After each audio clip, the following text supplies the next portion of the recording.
ये प्राचीन बरही है, इसने पशु बलि दी। तो एक दिन नारद जी आए, नारद जी ने कहा कि तुम जो जिन पशुओं की बलि दे रहे हो, ये पशु तुम्हें आकाश से घूर रहे हैं, ये सब इंतजार कर रहे हैं कि किस दिन तुम मरोगे, उसके बाद ये सब तुमसे बदला लेंगे। बोले प्रभु इसके लिए मुझे क्या करना चाहिए? तो एक उपाख्यान सुनाया उनको, जिससे उनको उनके पुरंजन उपाख्यान सुनाया और उनको उनका वास्तविक परिचय कराया। तो पुरंजन उपाख्यान आप ध्यान से सुने, ये बहुत अहम है।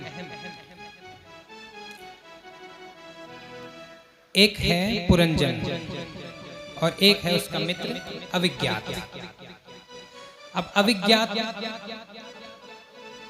से कहकर पुरंजन ने कहा एक दिन मुझे जो है भ्रमण करने जाना है, घूमने जाना है। साधारण भाषा में समझेंगे तो जल्दी समझ आएगा, है ना। मुझे घूमने के लिए जाना है। बोले घूमने के लिए जाना है? बोले ठीक है। तो ये जो पुरंजन है ये घूमने के लिए गया। घूमते घूमते घूमते इसको एक 9 द्वार की पुरी मिली। 9 द्वार की पुरी मिली तो ये उस पुरी के अंदर चला गया। अंदर गया तो वहां उसको एक सुंदर स्त्री मिली। वो सुंदर स्त्री मिली तो ये उस पर मोहित हो गया। ध्यान से सुनेंगे ना कथा को। उस सुंदर स्त्री पर मोहित हो गया। ये सुंदर स्त्री, इसके साथ में इसके 10 सिपाही हैं और एक उनका सेनापति है। इस द्वार की, इस पुरी की जो रक्षा करते हैं 5 फनों वाला नाग करता है। अब इसने इससे विवाह किया और इससे इतना मोहित हो गया इस स्त्री से कि जैसे स्त्री कहती है वैसे ही ये करता है। बोले पुरंजन भोजन पाओ तभी भोजन पाता है, ऐसा करो, वैसे ही करता है। जैसे ये सुंदर स्त्री कहती है वैसे ही ये पुरंजन करता है। अब एक दिन एक जरा देवी आई। अब जरा देवी आई तो जरा देवी ने क्या किया? जरा देवी को ये पुरंजन बहुत प्रिय लगा। तो इसने कहा कि मुझे आपसे विवाह करना है। तो पुरंजन ने कहा मेरा तो विवाह हो चुका है, मैं आपसे विवाह नहीं कर सकता। बोले नहीं, मुझे तो आपसे विवाह करना ही है। पुरंजन ने मना किया तो इधर जो ये जो जरा देवी है इसका एक भाई है चंडवेग। ध्यान से सुने कथा को, समझ में आएगा। इसका भाई एक चंडवेग। तो इसने चंडवेग से शिकायत लगाई कि मुझे पुरंजन से विवाह करना है लेकिन ये मुझसे विवाह नहीं करता। तो चंडवेग के सिपाही हैं 365 सिपाही और 365 उनकी स्त्रियां। बोले चिंता मत कर, मैं इसकी पुरी पर ही अपने सिपाहियों सहित आक्रमण कर देता हूं। तो चंडवेग ने अपने जितने सिपाही थे और जितनी उनकी स्त्रियां थी सब इस पुरी पर आक्रमण करने से ये पुरी ध्वस्त हो गई। लेकिन यहाँ जो पुरंजन है वो अंदर सोया हुआ है, उसको पता नहीं कब वो जर्जर हो गया, उसकी पूरी समाप्त हो गई पर उसको पता नहीं, सोया हुआ। अब वो सोया हुआ है, भ्रमण कर रहा है। सोते सोते, क्योंकि उसको पता नहीं है कि देह पर आक्रमण हो चुका है। एक दिन जो है ये फिर से उठा, घूमते घूमते घूमते घूमते फिर इसको दोबारा से एक 9 द्वार की पुरी मिली। अब 9 द्वार की पुरी मिली तो 9 द्वार की पुरी में इसको पुराना जो मित्र था वो कहीं से घूमते घूमते अविज्ञात जो है उसको मिला। अविज्ञात ने कहा तू कहाँ था? बोले मैं तो यहाँ घूमते घूमते। बोले घूमते घूमते तू जहाँ भी गया, इसको पुराना अपना जो अविज्ञात ने याद दिलाया कि तू और मैं मित्र हुआ करते थे, तू मेरे से यहाँ से घूमने निकला था मेरे से बोलकर। अब ध्यान से सुने इस कथा का सार क्या। अविज्ञात कोई नहीं, परमात्मा है। और वो जो पुरंजन है वो जीव है, मतलब हम।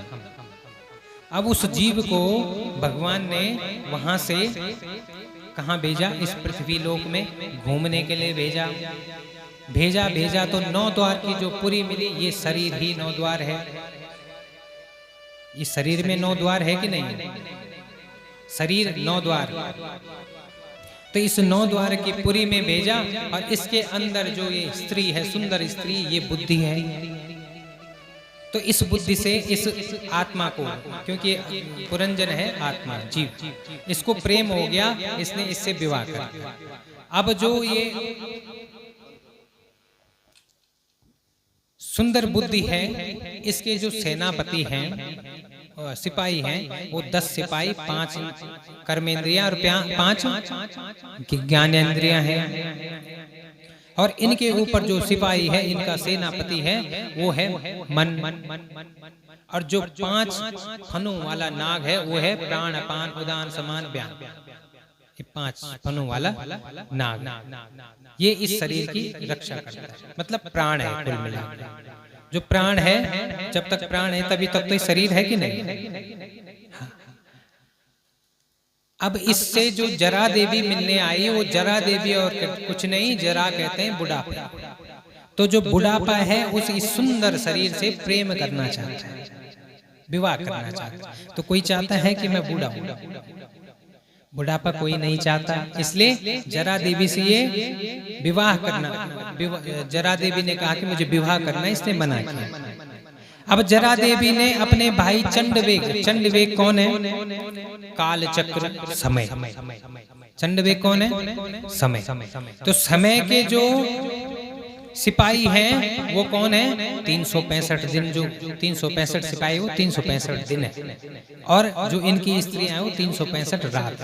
तो समय ने 365 दिन और 365 रात्रि को इसके पीछे लगा दिया, और बुढ़ापे के कारण ये तो अंदर सोया रहा जैसे हम सोए हुए। हम आज भी इतनी भागवत कथा कह रहे हैं, ये किस लिए कह रहे हैं कि अभी भी जाग जा, जाग जा, जाग जा। क्यों? ये शरीर ऐसे ही ध्वस्त हो जाएगा जैसे उस पुरंजन का हो गया। अब ये घूमता रहा, मतलब कि नई नई योनियां पाता रहा। आत्मा तो अजर अमर है ना, आत्मा तो एक ही है। शरीर बदलते रहे, शरीर बदलते रहे, 84 लाख योनियों में फिर घूमता रहा। उसके बाद फिर से इसको 9 द्वार की पूरी, अर्थात ये फिर मनुष्य तन मिला, मनुष्य शरीर मिला, और उसके बाद इसको पुराना मित्र दोबारा, अर्थात गुरु के रूप में या ब्राह्मण के रूप में इसको वही अभिज्ञात मिले। अब इसने इसको पुनर्जन्म, अपना इसका पुनर्जन्म बताया कि भाई तू ये था। तो वास्तविकता, वास्तविक जो परिचय उसको उस दिन हुआ। ये उपाख्यान किसको सुना रहे हैं? प्राचीन बरही को। अब प्राचीन बरही ने जैसे ये उपाख्यान सुना, उसके बाद जो है पशु बलि देना बंद कर दिया, और भगवान की कृपा प्रसाद प्राप्त की। बोले कृष्ण कन्हैया लाल की। पुनरपि जननम पुनरपि मरणम पुनरपि जननी जठरे शयनम। इंसान बार बार जन्म लेता है, पुनरपि जननम पुनरपि मरणम। जिस दिन हमें यहाँ इस धरती में आने का जो मुख्य लक्ष्य है वो पता चल जाएगा, उसी दिन ये श्रीमद् भागवत कथा सार्थक हो जाएगी। आप रोज कथा सुनने कहीं भी जाओ, जब तक आपको अपना स्वयं का अगर रिसर्च करना है ना कुछ, तो इस शरीर पर रिसर्च करो। इसी शरीर के अंदर सब कुछ है, स्वर्ग, नर्क, ब्रह्मांड, 7 ये नाभि से ऊपर सप्त भू भुव स्व महा जन तप सत्य, ये 7 लोग ऊपर हैं, 7 लोग नीचे हैं। इसी में 14 भुवन जो बोलते हैं ना, वो यही है। नस नाड़ियां, ये सब 5 इंद्रियां, 5 देवता इसी के अंदर है। हृदय में ब्रह्मा विष्णु महेश, सब कुछ इसी शरीर के अंदर। रिसर्च करके देखो। इसलिए जिसने शरीर पर रिसर्च किया वो साधु हो गया, वो भगवान भगवत तत्व हो गया, और जिसने रिसर्च नहीं किया वो पुनरपि जननम, है ना, उसका फिर जन्म होगा, वो फिर मरेगा, फिर जन्म होगा, फिर मरेगा। 1 से 100 तक सभी जाते हैं, और 100 के बाद हमें कहाँ, 100 के बाद तो हमें 101 से प्रारंभ करना चाहिए ना, लेकिन हम 100 के बाद फिर 1 से प्रारंभ करते हैं। बोले कृष्ण कन्हैया लाल की जय। इस तरह से सुखदेव महाराज कहते हैं,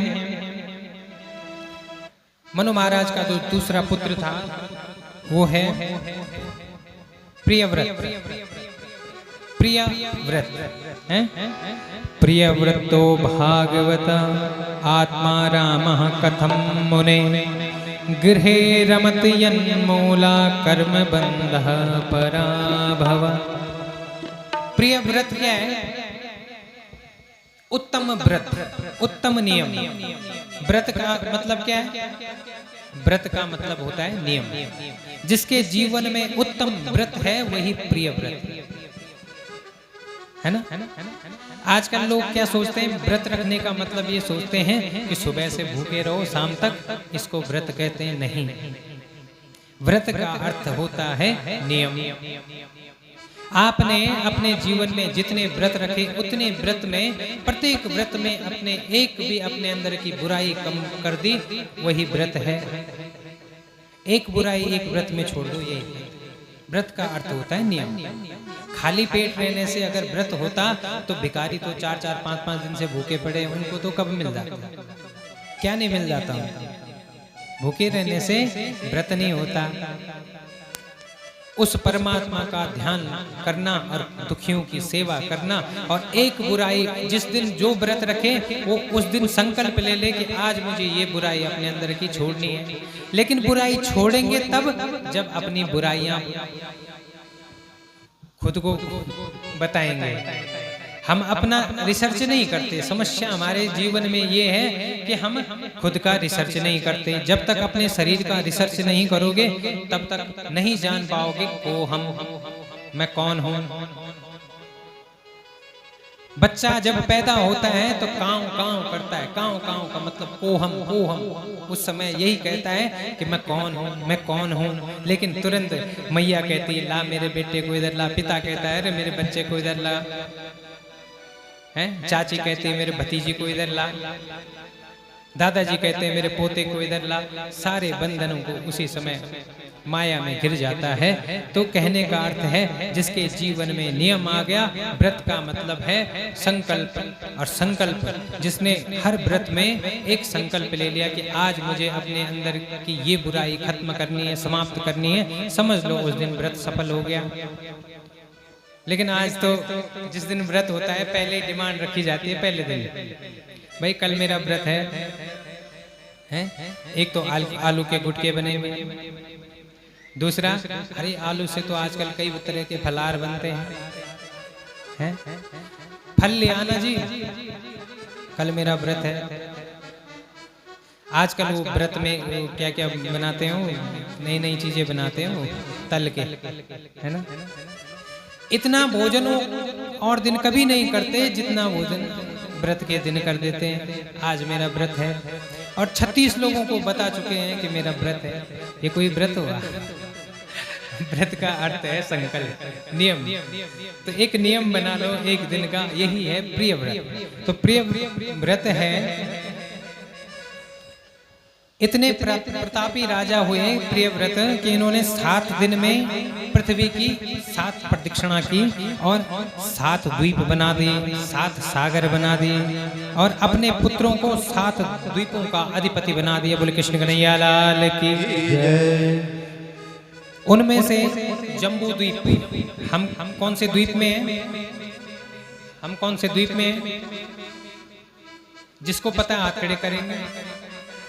कंफ्यूज है इसलिए है कि एकता कपूर का कौन सा सीरियल चल रहा है आजकल? है सास बहू की कहानी। और सास बहू की कहानी कौन बना रही है? जिसकी न सास है न बहू है, वो सास बहू की कहानी बना रही है जी।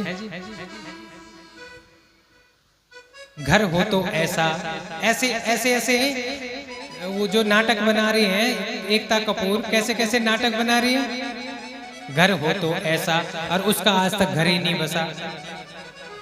जिसका अब तक घर ही नहीं बसा वो नाटक का सीरियल का नाम क्या रखती है? घर हो तो ऐसा, बहू हो तो ऐसी, सास हो तो ऐसी। ऐसे सीरियल बना रही है और उसकी न सास है न बहू है। जिसका सास नहीं है बहू नहीं है, जो बेविचारी है, एक नंबर की बेविचारी है। सबसे ज्यादा आज के समय में 35 से 50 तक के लोगों को, 25 से 50 तक के लोगों को सबसे ज्यादा बिगाड़ने वाली अगर कोई है तो वो सीरियल बनाने वाली वो एकता कपूर। इतने गंदे सीरियल अपने अपने जीवन में भी है कुछ नहीं है। आप लोग सोचते हैं कि स्टोरी है, कहानी है, अच्छी लग रही, लेकिन उसमें आप ये देखो ना कि उसका उनके कारण आज हमारे संस्कार कहाँ जा रहे हैं। सास बहू का कहना नहीं मानती, मम्मी पापा तो सभी कहते हैं, मैं आपको लिख के दे रहा हूँ, मम्मी पापा आप कितना भी कह लो, सास ससुर को आप मम्मी पापा बना ही नहीं सकते। मम्मी पापा माँ बाप ही होते हैं, और सास ससुर ही होते हैं। ससुर किसे कहते हैं? ससुर का दूसरा अर्थ है स्वसुर, मतलब जो अपना देवता है वही ससुर है। माँ बाप कहने से नहीं बनेंगे, वो यहाँ पर ऐसा आया था कि सास ससुर को अपने माँ पिता के समान समझना। माँ पिता कह दिया तो सारे रिश्ते ही बदल गए।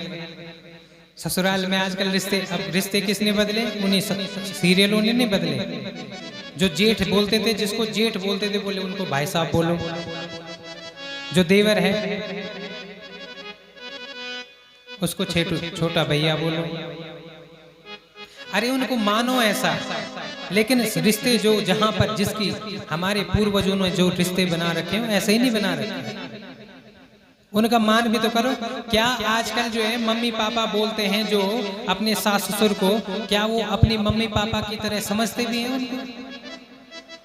अपनी जितने जीवन के दुख होंगे वो तो अपनी माँ को मायके में फोन करके बताते हैं, तो जब उसको माँ माना है तो उसी को बताओ ना, उससे क्यों झगड़? तो कहने से नहीं होगा, मम्मी पापा बोल के नहीं होगा। सास ससुर को सास ससुर ही रहने दो, देवर को देवर ही रहने दो, है जी। और आज तो समय ऐसा, इतना बुरा समय आने वाला है कि पहले तो जो है ना चाचा ताऊ होते थे, ये रिश्ते खत्म होने वाले, आपको पता है? चाचा रिश्ते के जो चाचा भतीजा वाला रिश्ता था वो खत्म होने वाला है, ताऊ भतीजे का रिश्ता खत्म होने वाला है। क्यों खत्म होने वाला है? क्योंकि बोले हम दो और हमारे दो, एक लड़का हो जाए बस। अब जब एक लड़का होगा तो उसका वो किसका चाचा बनेगा? अपना सगे की बात कर रहा हूं मैं। तो जब उसका न वो किसी का चाचा होगा न वो किसी का बेटा होगा, तो चाचा और भतीजे के रिश्ते को भी आज के समय के उन संस्कारों ने, किन संस्कारों ने? बॉलीवुड के संस्कारों ने खत्म कर दिया। इस बात को ध्यान रखें, मैं जानबूझ के ये बातें कह रहा हूँ कि आप लोगों को समझ आना चाहिए कि ये बॉलीवुड वाले और ये जो सीरियल बनाने वाले हैं, ये धीरे धीरे हमारी संस्कृति का नाश कर रहे हैं। हमारी संस्कृति का विनाश करने में अहम भूमिका इनकी है। अपने उनके देखो ना, एक पत्नी किसी की नहीं है, 1 साल के बाद उनकी पत्नी बदल जाती, तलाक हो जाता है, फिर दूसरी होती, दूसरी तीसरी होती, चौथी होती है जी, होती नहीं होती। और वो तुम्हें संस्कार दे रहे हैं कहानियां बना के, ऐसे करो ऐसे करो। अरे देखना है, अगर देखना है तुम्हें सीरियल देखना है तो राम जी का सीरियल रामायण देखो, उसमें पता चलेगा तुम्हें मर्यादा किसको कहते हैं, पत्नी का क्या धर्म है, पिता का क्या धर्म है, भाई का क्या धर्म है, ये सब तुम्हें वहां से पता चलेगा, यहाँ से नहीं पता चलेगा। वहां देख के क्या मिलेगा? उनको पैसे मिल रहे हैं। अच्छा, एक ने वो बीच में एक पिक्चर आई थी, ओ माय गॉड, उसमें वो कहता है कि शिव जी को दूध चढ़ाने से बढ़िया है कि इसको गरीब को बांट देते।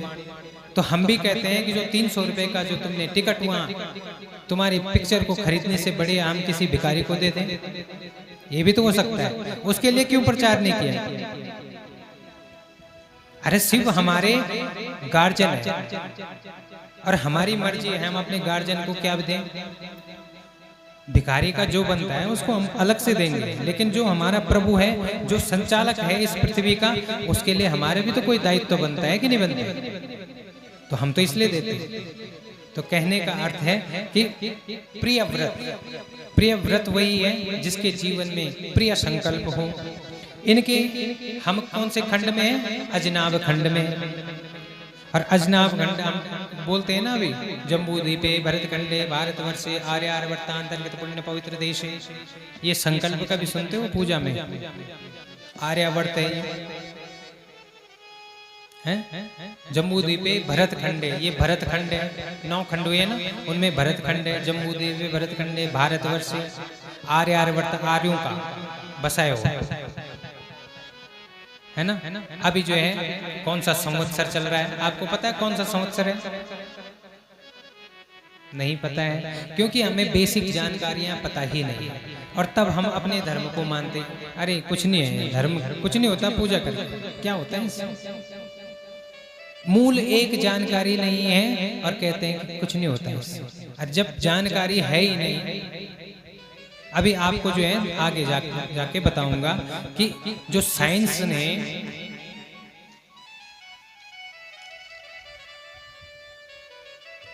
डिवाइन थ्योरी कहती है, जो पढ़े लिखे होंगे उनको बताता हूँ। डिवाइन थ्योरी कहती है कि इस सृष्टि को, या जो हमारा निर्माण हुआ है, उसको 14 बिलियन ईयर हो चुके हैं, ठीक है। और उसमें श्वेत 12 कल्प, कौन सा कल्प है? 12 कल्प, इसको 1.97 बिलियन ईयर हो चुके हैं, ध्यान से सुने हैं। और इसको चाहे तो आप गूगल करके देख लेंगे। और कलयुग को कितने वर्ष हो चुके हैं? 5025, ठीक है। और संवत्सर कौन सा चल रहा है अभी? विक्रम संवत्सर कौन सा है? नहीं पता है। ये बेसिक जानकारियां रखनी चाहिए, है ना। 2082 संवत्सर, ठीक है। और सिद्धार्थी नाम संवत्सर है, ठीक है। उसके बाद फिर महीना, फिर नक्षत्र, और अंत में 84 सेकंड की जो नाप हुआ ना, तो उसमें 155 ट्रिलियन ईयर से लेकर 84 सेकंड तक की सटीक गणना वैज्ञानिकों ने अभी की है, सटीक गणना। तो कहने का अर्थ है कि हमारा धर्म कितना महान है, पर हमें बेसिक जानकारियां पता नहीं। राम जी के पिताजी का नाम क्या था? दशरथ। दशरथ के पिता का नाम नहीं पता।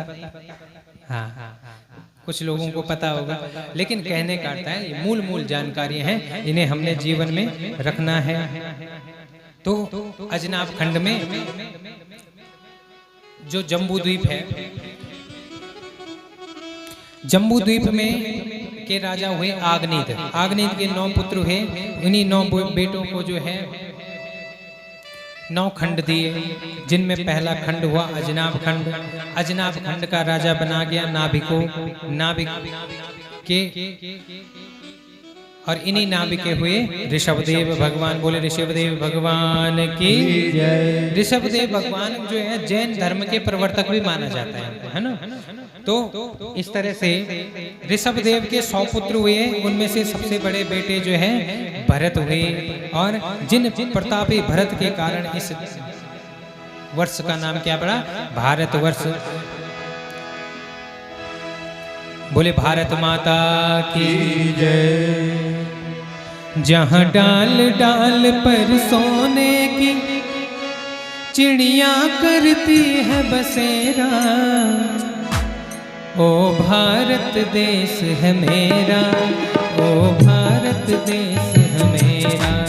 जहाँ डाल डाल पर सोने की चिड़िया करती है बसेरा, ओ भारत देश है मेरा, ओ भारत देश है मेरा। जहाँ सत्य अहिंसा और धर्म का पग पग लगता डेरा, ओ भारत देश है मेरा, ओ भारत देश है मेरा। जहाँ डाल डाल पर सोने की चिड़िया करती है बसेरा, ओ भारत देश मेरा, ओ भारत देश मेरा। जहाँ ये धरती वो जहाँ ऋषि मुनि जपते प्रभु नाम की माला, जपते प्रभु नाम की माला। ये धरती वो जहाँ ऋषि मुनि जपते हरि नाम की माला। हरि ओम हरि ओम हरि ओम हरि ओम। ये धरती वो जहाँ ऋषि मुनि जपते प्रभु नाम की माला। जहाँ हर बालक एक मोहन है, एक मोहन मोहन मोहन है, और राधा एक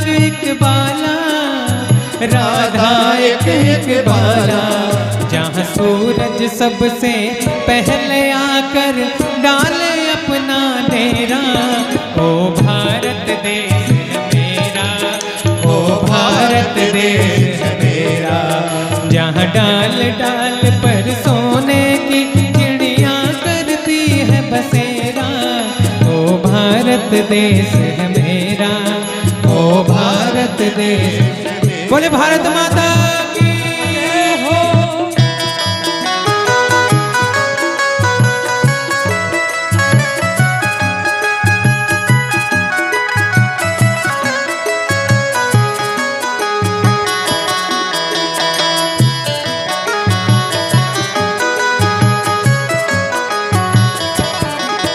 अलबेलों की इस धरती के त्योहार भी है अलबेले। अलबेलों की इस धरती के त्योहार भी है अलबेले। कहीं दिवाली की जगमग है और होली के कहीं मेले, होली के कहीं मेले। कहीं राग रंग और हंसी खुशी का चारों ओर है घेरा। ओ भारत देश है मेरा, ओ भारत देश है मेरा, जहाँ डाल डाल पर सोने की चिड़िया करती है बसेरा। ओ भारत देश है मेरा, ओ भारत देश। तालियों की सेवा देते हुए बोले भारत माता की जय हो।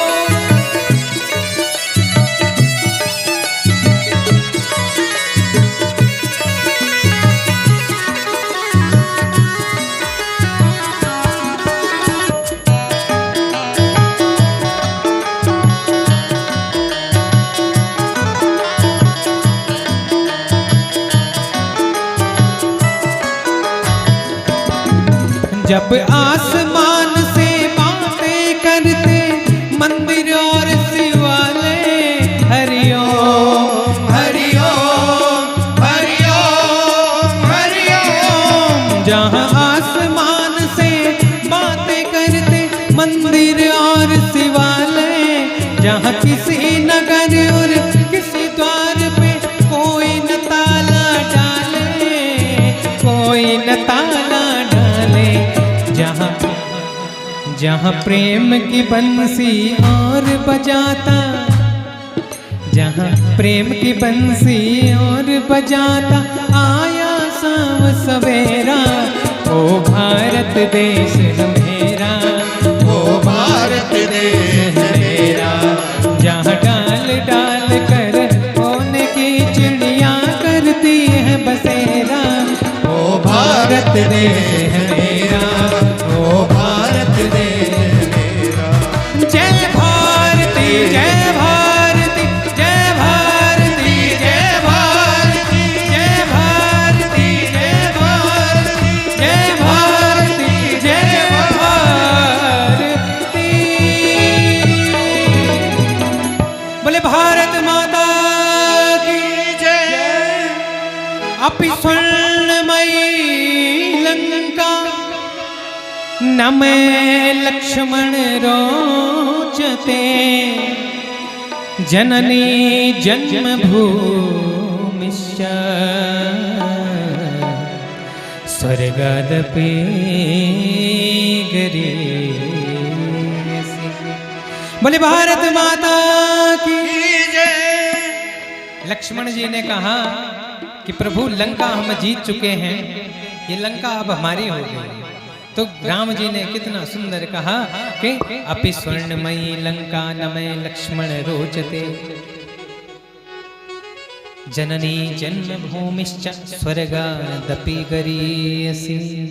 जननी जन्मभूमिश्च, जननी जो है वो जन्मभूमि है। मेरी जननी कौन है? जन्मभूमि है, अयोध्या है। और ये मुझे स्वर्ग के सामने भी फीकी लगती है। तो यहाँ सुंदर भरत जी का नाम से ही इस देश का नाम भारत पड़ा। बोले भारत माता की जय। आगे चलकर